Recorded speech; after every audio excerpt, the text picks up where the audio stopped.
Nathan Sánchez del Colegio 24 de Mayo.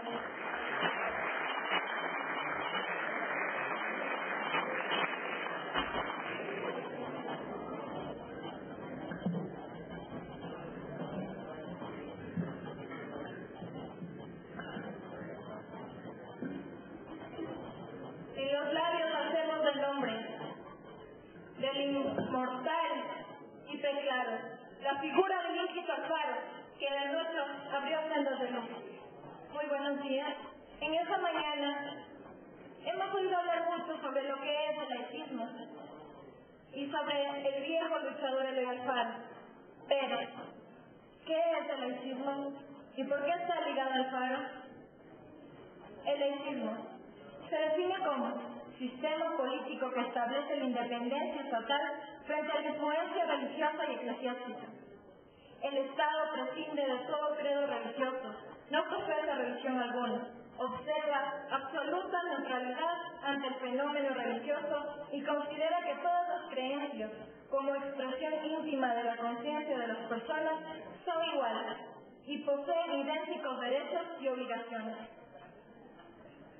Para poder dialogar de cualquier tema, nosotros debemos conocer del mismo, y el laicismo en el Ecuador está ligado a Eloy Alfaro, puesto que él fue el constructor, o podríamos llamarlo también el destructor o divisor de la monopolización de la Iglesia al Estado.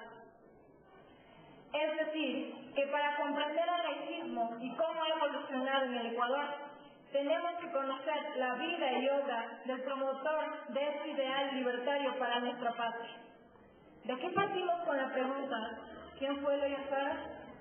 Eloy Alfaro, un ciudadano nacido en Montecristi, Manabí, 25 de julio de 1842, hijo de padre español, hecho que lo ayudó en su juventud a plasmar sus ideales, ya que del dinero del negocio de su padre y los sombreros de paja toquilla, aportó a iniciar la primera lucha liberal.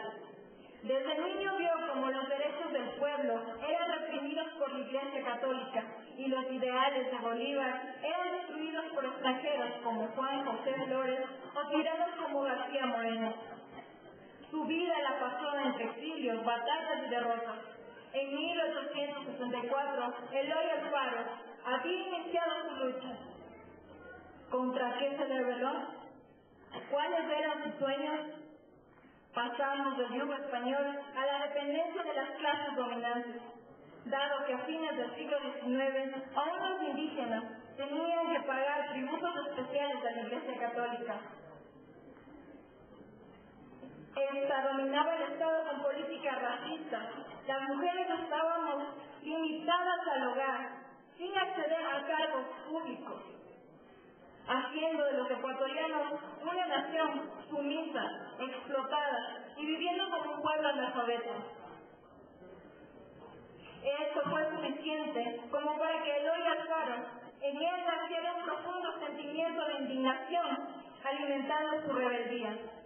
Tanto su personalidad como sus ideales fueron cuestionados por sus opositores, criticándolo por no ser estadista. Y aún más, porque nunca se graduó de la universidad, ni vivió en las grandes ciudades de la época, mencionando: el liberalismo es la gran ramera de Babilonia que vio San Juan en el Apocalipsis.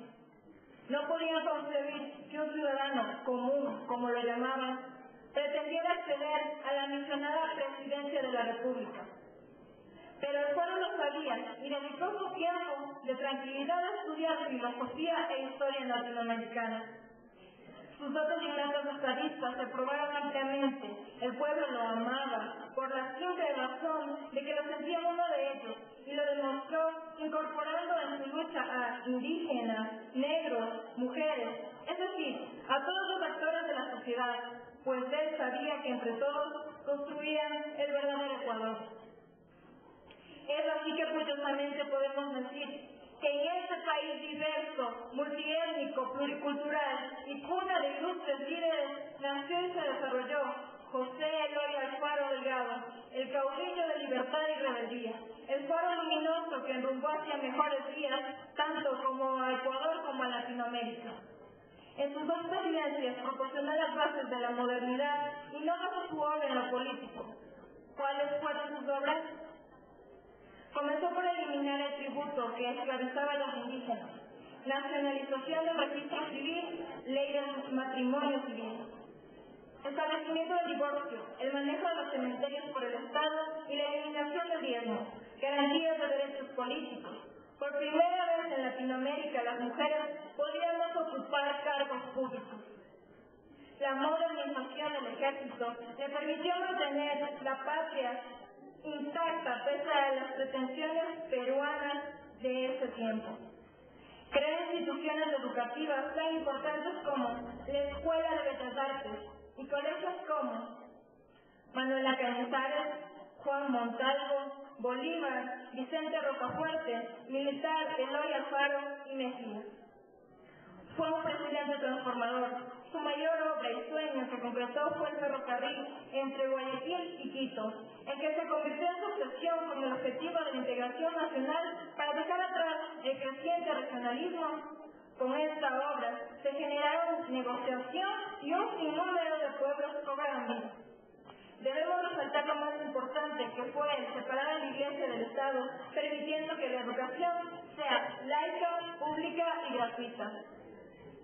He incrementado la libertad de culto proporcionando poder de decisión en qué creer. ¿Cuántas cosas se debe la patria? ¿Cuánta fama tendrá que gozarse? Con el oro que está en su estandarte y el cariño de su corazón. Fundador, los hermanos se deben lo que fueron y lo que son por tu afán. Y tu orgullo de mañana será el triunfo por la juventud. Muchas gracias.